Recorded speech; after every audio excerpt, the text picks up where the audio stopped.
Maghaharap ang Portugal at Croatia sa laban ng dalawang malalakas na European teams kung saan isa lang ang makakapapapuloy sa pangarap sa World Cup. Simula ngayon, wala nang pangalawang pagkakataon. Lahat ng nagawa sa group stage ay naiwan na. Ngayon nagsisimula ang totoong World Cup. Parehong Portugal at Croatia ay naniniwalang may sapat silang dahilan para umabante. Nais patunayan ng Portugal ang kanilang pagiging title contender habang ang Croatia ay gustong ipakita kung bakit sila lading lumalaban sa knockout stage. Kaya diretso na tayo sa gusto ng karamihan. Anong oras maglalaro ang Portugal laban sa Croatia? Sa Espanya, magsisimula ang laban ng 1:00, 00 ng madaling araw. Sa Portugal naman, magsisimula ito ng 12:00, 00 ng hating gabi. Sa Croatia, magsisimula ang laban ng 1:00, 00 ng madaling araw. Sa Mexico naman, magsisimula ang laro ng 6:00, 00 ng gabi, oras sa gitnang bahagi ng bansa. Sa Estados Unidos, dahil gaganapin ang laban sa Toronto, Canada, ito ang mga oras. East Coast, New York, Miami, 7:00 ng gabi. Gitnang zona, Chicago, Dallas, Houston, 6:00 ng gabi.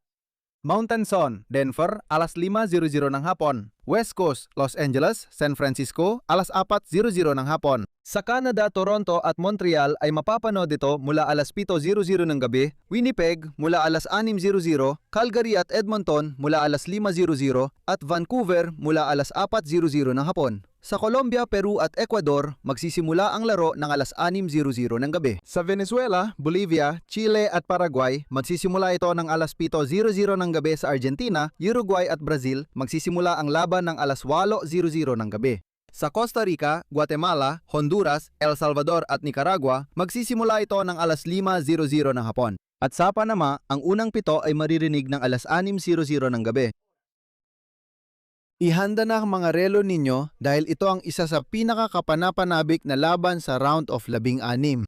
Patuloy na asahan ng Portugal si Cristiano Ronaldo habang si Luka Modric naman ang sandigan ng Croatia para sa posibleng sorpresa. Block 2 saan mapapanood ang Portugal versus Croatia, anong mga channel at plataporma sa bawat bansa. Ngayon, nilipat na tayo sa mahalagang bahagi ng video. Saan mapapanood ng live ang laban ng Portugal at Croatia? Magsisisimula tayo sa Portugal kung saan mapapanood ang laban sa RTP1 ng libre, bukod pa sa Sport TV na nagbibigay ng kumpletong coverage ng event. La cobertura íntegra del Mundial. Sa Croatia, ang laban ay papalabas ng HRT, ang pampublikong telebisyon ng Croatia, pati na rin sa mga plataporma na may opisyal na karapatan. Sa Espanya, mapapanood ng libre ang laban sa laisa ng telebisyon Espanyola, pati na rin sa RTVE Play at sa DAZN, na patuloy na nag-aalok ng lahat ng laban sa World Cup. Sa Mexico, mapapanood ang laban sa Canal 5 Las Estrellas TUDN at ViX. Sa US, may dalawang pangunahing pagpipilian. Sa Ingles, mapapanood ang laban sa Fox, at sa Espanyol naman ay available ito sa Telemundo, Fox 1, Peacock at Fubo. Sa Canada, mapapanood ang replay sa TSN at ang laban ay bukas para sa lahat, World Cup. Libre mapapanood ang laban sa TV at sa mga pambansang channel. Sa Argentina, ipapalabas ito sa Telefe, TI Sports, D Sports at DGO. Chile, Chilevisión, D Sports at DGO. Colombia, Caracol Televisión, RCN, D Sports at DGO. Perú, América Televisión, D Sports at DGO. Ecuador, Teleamazonas, D Sports at DGO. Venezuela, Televen, D Sports at DGO. Bolivia, Red Redisa Unitel, D Sports at DGO. Paraguay, Tigo Sports, D Sports at DJO. Brazil, TV Globo, Sport TV at KCTV. At kung sumusubaybay ka mula sa gitnang Amerika, tandaan mo ito. Costa Rica, Teletica, Guatemala, Chapin TV, El Salvador, TCS, Honduras, Televicentro, Nicaragua, Canal 10, Panamá, RPC TV at TVN. Kaya kahit saan kayo manood sa mundo, tsak may enjoy nyo ang isa sa pinakakaakit-akit na laban sa round na ito ng World Cup. Ngayon, titingnan natin kung ano ang kalagayan ng Portugal, kung kaya ni Cristiano Ronaldo pamunuan ang koponan sa isa pang makasaysayang gabi, kung gaano kapanganib ang Croatia sa knockout games, at ano ang mga posibleng tactical na susi ng laban. Matapos balikan ng oras at TV channels, dumako tayo sa mahalaga. Paano haharapin ng Portugal ang knockout game laban sa Croatia? May dalang kumpiyansa, pressure at malaking ambisyon ang Portugal sa laban na ito dahil sapat ang talento ng kanilang henerasyon para lumaban sa lahat. Ngayon, hindi na sapat ang pangalan lang. Kailangan na makipagkumpetensya. Alam ni Roberto Martinez ito, lalo na't kumpleto ang lineup ng Portugal sa torneo.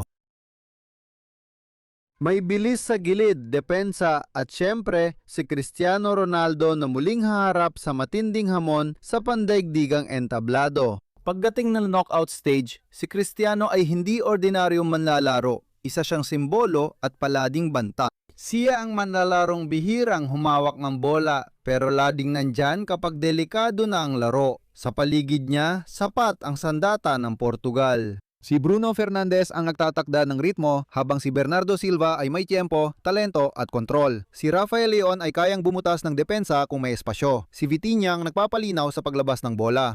Sa likod, sina Ruben Diaz, Joao Cancelo at Diogo Costa ay nagdadala ng matinding kompetitibong buong estruktura. Ang hamon sa Portugal ay pamahalaan ang laro ng maayos dahil hindi basta susuko at magpapabaya ang Croatia. Marunong silang magtiis. Kung mawalan ng pasensya ang Portugal, baka mahulog sila sa bitag. Kaya kailangan ni Roberto Martinez ng isang Portugal. Mature kayang umatake, mag-press ng hindi nabubutasan sa likod, at igalawang bola ng may tiyaga hanggang makuha ang tamang tiempo para bumilis. Kung Portugal ang unang makapuntos, pwedeng maging bukas ang laro.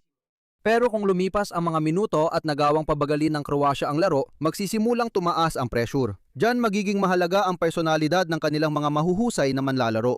Gustong Portugal patunayan na hindi lang sila pang showcase sa World Cup kundi ay makarating hanggang dulo. Pero kailangan muna nilang talunin ang isa sa pinakamahirap na kalaban sa knockout stage. Block 4, knockout stage.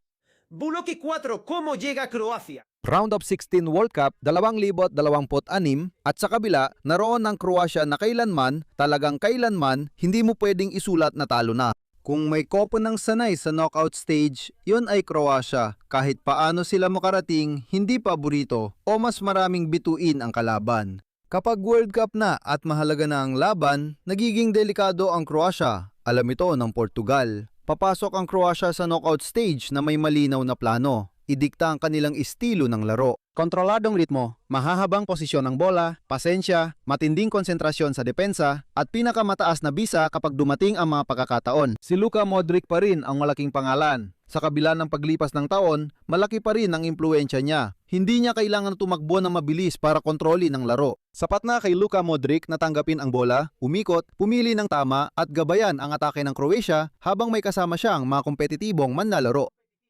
Sanay magtiis at magdepensa ang mga manlalaro, kontrolado ang laban kahit may tensyon. Ito ang malaking banta sa Portugal. Alam ng Croatia paano dalhin ang laban sa sukdulan, mabuhay sa pressure at maghintay ng tamang pagkakataon. Marunong din silang makipagsabayan, lalo na pag malapit na matapos ang laro. Mas marami ring media attention ang Portugal dahil kay Cristiano. Mas mabilis din sila sa unahan. Pero ang Croatia ay may isang bagay na napakahalaga sa mga World Cup. Ang kakayahan nilang hindi magpadala sa pagkataranta, hindi basta-basta nagbibigay. Nanatiling kalmado sa laro kahit mukhang nahihirapan na sila. Kung hindi agad magsara ng laban ng Portugal, pwedeng lumakas ang Croatia, pwede ring maging susi ang set piece. Sa ganitong laro, isang corner, free kick o second ball ay pwedeng magbago ng lahat, kaya dapat magpuus ang Portugal. Hindi kailangang duminahin ng Croatia ang laro para makasakit. Kailangan lang nilang magtiis, maniwala at dalhin ang laro sa komportableng sitwasyon. Matinding tensyon, kakaunting espasyo, bawat detalye parang final. Ang laban ng Portugal at Croatia ay hindi lang laro ng dalawang European teams. Isa itong tunggalian ng henerasyon, Cristiano versus Modric, talento versus karanasan, bilis versus control. Isang knockout game kung saan alinman sa dalawa ay pwedeng patuloy na mangarap o magpaalam sa World Cup sa mahirap na gabi.